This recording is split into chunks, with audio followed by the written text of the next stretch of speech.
de Minecraft. Hoy tengo un video especial de Minecraft. ¿Han escuchado un juego llamado Cops Rovers? Sí, algo así, pero este no se llama Cops Rovers. Este se llama Cops Rovers. Este no es Minecraft. Pero, bueno, es que casi no se parece, pero se parece un poquitín, sí. Tomemos como que sí se parece, sí. Solo les diré eso. Bueno, en este juego se trata de hacer asaltos, robar. Aquí puedes ver a tu personaje por el frente. Esa idea es increíble. Este juego. Aquí está el manejo. Solo pones el dedo aquí y lo colocas, él caminará.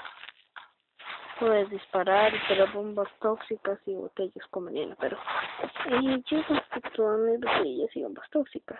Sí, gasté todo el dinero. Ahora una demostración de cómo se escucha un balazo en Minecraft. Bueno, en Top Roba.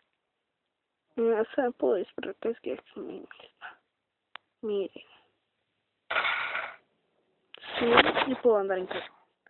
Este vídeo ya se acabará porque se me está acabando la memoria del celular. Pero espero que les haya gustado el vídeo. Y para manejar, solo hay que mover la tableta así a los lados para poder conducirse.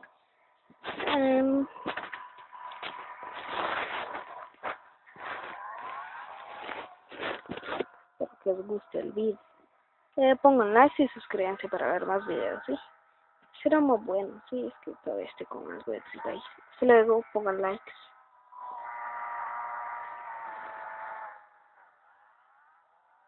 Y los carros se estallan. Y también hay vagonetas. Sí. Y bueno, un montón de cosas más. También hay cañones. Hasta luego, que les guste el video.